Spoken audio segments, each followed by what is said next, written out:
As part of this LS swap, we have to get our TCM out of our 6L80 transmission. We've got to get our E38 computer for our Gen 4 LS and get them sent out to the tuner so we can get a base tune put in them so we can start this engine and hopefully hear it run for the first time. If you guys want to learn how to remove the Tech M from your 6L80 transmission and reinstall it, stick around.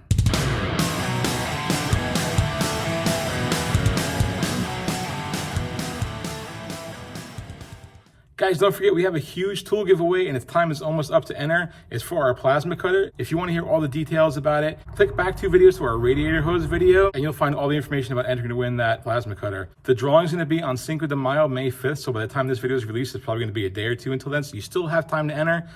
Make sure you go to that video though. It's important that you hear the information in that to learn how you can win it.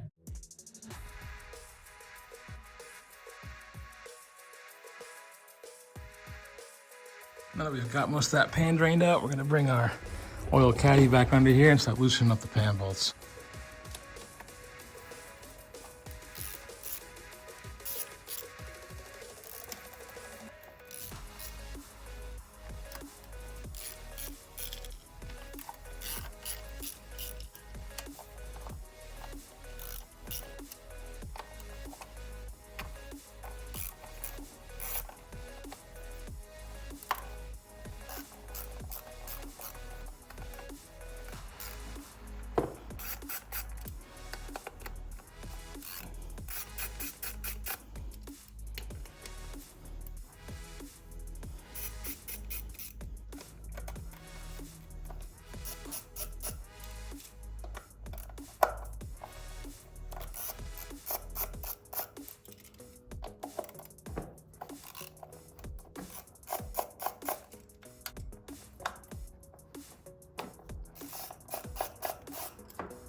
So our pan is nice and loose, as you can see. It'll come right down without prying.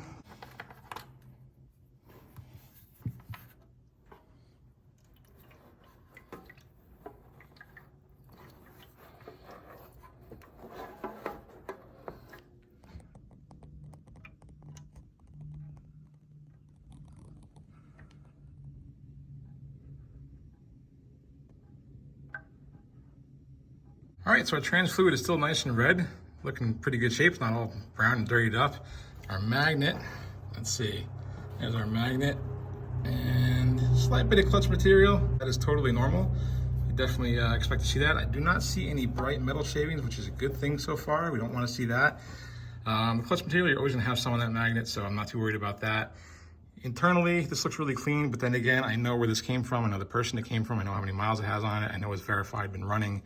So I kind of started off on a good foot, but still like to check everything over and make sure everything looks good, which it does. You can reuse these gaskets. It's an original GM gasket. However, I got a new one. I'm not going to reuse it. What I am going to do is take it off, discard it, and clean off that magnet really well so there's no more clutch material on it. Then we'll go ahead and start taking off our filter and our valve body.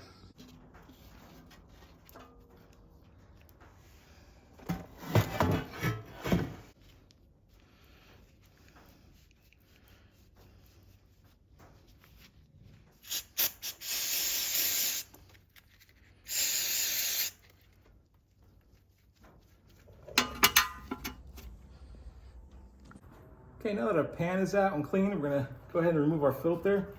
And do that by just kind of gently putting downward pressure and wiggling.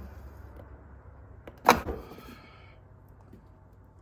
right, now that our filter is out, there is a seal that goes up there in the hole.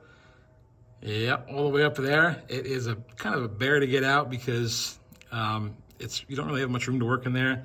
So you gotta take a screwdriver and kind of try to pry the edge of it off and then pull it out with a needle nose. They do make a tool, or somebody made a tool that you can get it out. I don't have that, so we're gonna go the old-fashioned way, but you probably should take that out before you install your new filter. All right, so we're down to the valve body here, and what we gotta do next is, you got these kind of funny looking head bolts right here. I don't know if you guys can see that too well on camera. See if I zoom in for you. Those are called external torque sockets, and it's a number 12.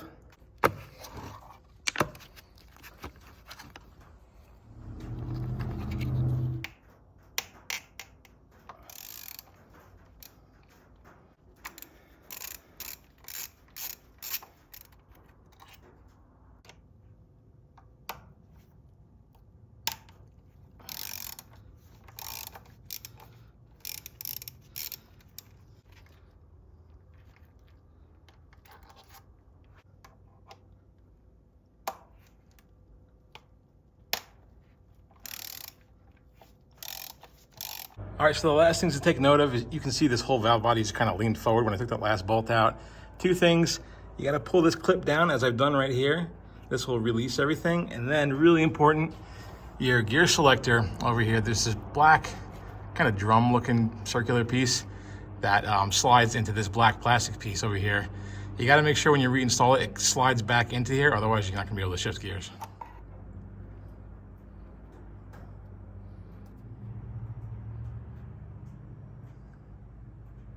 When you take it out, you wanna make sure that these seals remain in place right here.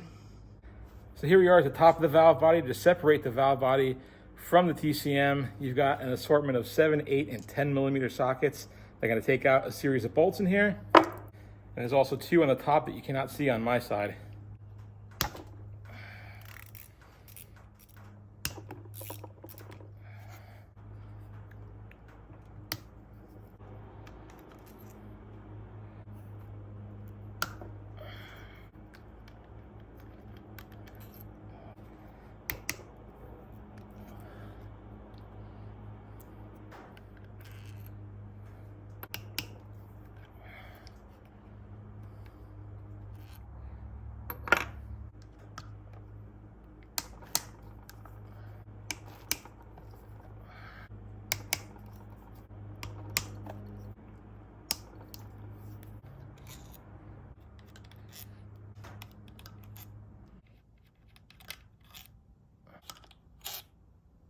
All right, so we're mechanically free from the valve body, but we have some electrical connections that have to come off. So you gotta slide this gray lock out, and then I'm just gonna try to do this with one hand as best I can.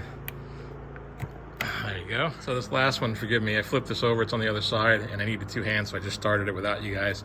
But you push a little button in right here, and you just slide the connector out, and you're free. So I got it wrapped in some plastic in there. I'm gonna go ahead and stick our E38 computer in the box with it. Bring this to the tuner. All right, so the TCM is back. We just installed it along with a new filter and seal. One thing to note, it goes back in pretty much exactly the same way it came out, with the exception of where your connector is back here for your harness. This is just kind of like an oil seal. You wanna pull this plastic piece out before putting the TCM back, before, the whole valve body assembly rather, back in, and it indexes. There's like a little keyway that you have to turn this just right. You can see it when you have the TCM out. This has to line just back up with that. It slides right in, and once you have that right, then you can push this lock back up and it locks. If you don't have that index right, it's not gonna seal and this lock will not close. So take that out, it just pulls straight out before reinstalling your valve body and TCM. Again, remember to have this little pawl or little barrel slid into this black plastic piece. This is your gear selector, so you'll be able to cycle through your gears. All right, so we went ahead and installed a new pan. As you can see, it is a shallow design. That's because it's from the Pontiac G8 car, and it really tucks in nicely with everything. There's our cross member, which is now the lowest point of the vehicle. The previous pan did hang down below that and below these header collectors right here, so this has worked out perfectly. I got some new ICT billet bolts to put them in, and when you guys torque these down, I find that a lot of people really over tighten them, and that's when you get pan leaks. I don't have any pan leaks, as you can see, and what I use is an inch-pound torque wrench. Here's a little Wheeler handheld one right here, and you're supposed to go to 80 inch-pounds on these. For a real-world reference, that's kind of like similar to hand tightening them and just kind of giving it one little bump forward after that. Not that you should do that, you should always use the torque wrench anyway. But yeah, I can't stress it enough. Just don't over tighten these and you won't have any leaks. So the fill procedure is kind of interesting on these. There's not really any dipstick. As you can see, this new pan has a drain plug here and it's kind of sloped forwards. So what that means, or how you do this, is that I put my first gallon in, which is 5 quarts, which probably fills up this pan, going a little bit higher actually. And then what you gotta do next is you gotta start the engine while you're under the vehicle, and then it'll suck all the fluid up out of the pan, put some in the torque converter, distribute it throughout the case and the gears, and then you're gonna crack your drain plug here. Then you're gonna use the same hand pump method again, have your gallon below, put the other end of the hose into the fill plug on the other side, and start pumping your fluid in. Once the transmission's hot, cycle through the gears. You're pumping your fluid in, you'll crack that open, and when you see it start to run out, close it, you're good. Anyway, we're all programmed, we're flashed, we're ready to go. The next video, we are gonna put the harness on this thing, button up some last minute stuff, and we're gonna push that button. I'm so excited, guys. I've been waiting for a long time to hear this thing fire up. I hope you guys are enjoying this journey and you can't wait to hear it fire up with me. Thanks so much for being here. And as always, I'll catch you next time in the shop.